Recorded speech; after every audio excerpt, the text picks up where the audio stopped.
दिनै जों बड' नेशनेल स्टुडेन्ट्स इउनियन बनसुनि जानानै क'क्राझारनि डिसि अफिसनि जे चिल्ड्रेन पार्क बे चिल्ड्रेन पार्कआव जा गान्धीजी फादार अफ द नेशन बिनि स्टेचुनि गाहायाव जोङो केन्डेल लाइट भिजिल प्रग्राम लादों। बे प्रग्रामखौ जोङो दाखालि थांनाय 14 अक्ट'खालि जे जोंनि बर'सा सासे फरायसा फंबाय कृष्ण कुमार बसुमतारी बिथाङा क'क्राझार जिल्लानिनो थेङाफारा गामिनिमोन। बिथाङा सासे जोबोद मोजां मेरिटरियास स्टुडेन्ट्समोन।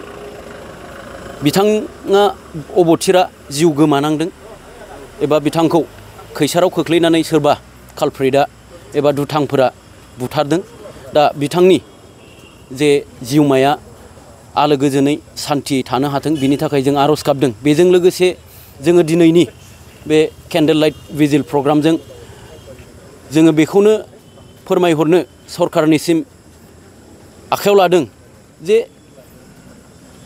जोंनि कृष्ण कुमार बसुमतारी फंबायनि जे थैनाय बे थैनायाव हाई लेभेल मोनसे CBI इनक्वायरि जानांगौ आरो बे इनक्वायरिनि गेजेरजोंनो बिथांनि जे दुथांफोर एबा बिथांखौ जाय बुथारदों रुस्टिकारि बे बिथांमोनहा थार मोनसे साजा मोननांगौ आरो बिथांमोनखौ जोङो हें खालामनायखौ दाबिदों।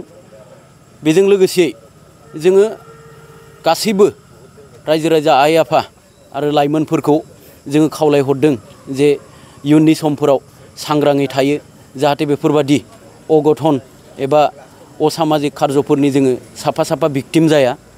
दिनै जों बुंनो गोनाङा बेनो बा जोङो दुखु मोननाया बेनो जे जोंनि फरायसा एबा फरायसुलि सोरबाया जिउ गोमानाङोबा बियो बै फरायसुला एबा फरायसुलिनि न'खरनिल' खहा नङा एबा खथि नङा, बियो समग्र जोंनि ससाइटिनिनो एबा जोंनि समाजनिनो मोनसे खहा जायो।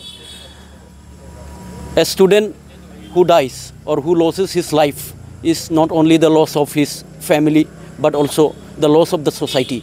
बिनि थाखायनो जोङो सरकारनाव बारे बारे दाबि खालामदों। We appeal and we demand to the government that the culprit should be hanged till death and the proper investigation and proper CBI inquiry must be done. And we appeal to the government that we are appealing to you to inquire within the 24 hours. Otherwise, BONSU will take democratic आन्दोलन्स। जोङो बेखौनो मिथिहोनो लुबैदों जे बिथांनि जे जिउ खहा जानाय बे जिउ खहा जानायनि जे जाथायफोर बे जाथायफोरनि सायाव CBI इनक्वायरि जाथों आरो जोङो दाबि खालामदों बनसुनि जानानै जे 24 घन्टानि गेजेराव एबा 24 आवार्सनि गेजेराव जुदि कालप्रिटखौ हमनो हायाबा आरो साजा होनो हायाब्ला जोङो जोंनि आन्दोलनखौ आरो गोजौसिन लेभेलाव लांगोन। जों डेम'क्रेटिक भाबै मोनसे तीव्र आन्दोलनखौ बानायनो गोनां जागोन।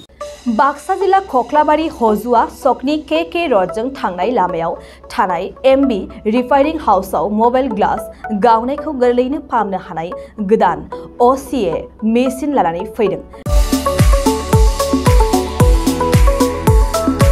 नोंथांमोना खम बेसेनावनो गाव गावनि मबाइल ग्लास बायनायखौ MB रिफाइनिं हाउसआव फाहामनो हागोन। मबाइल ग्लास बायनायखौ फाहामनायजों लोगोसे मबाइलनि बायदि रोखोमनि बाहागो आरो बायदि रोखोमनि मबाइलनि गाज्रि जानायखौ बे MB रिफाइनिं हाउसआव फाहामनो हागोन।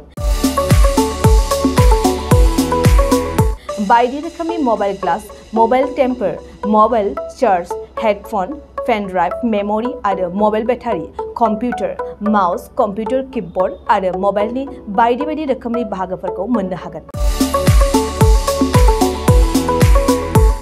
MB रिफाइनिं हाउसआव फोरमायनाय बायदिब्ला दासान्दिनिफ्राय लानानै फैगौ दिवालीसिम डिसकाउन्ट होगासिनो। मख'नो गोनांदि MB रिफाइनिं हाउसआव गुबुन हादोर एबा भुटान हादरनिफ्राय माखासे सुबुंफोराबो बायदि रोखोमनि मबाइलफोरखौ फाहामथाय होफैयो।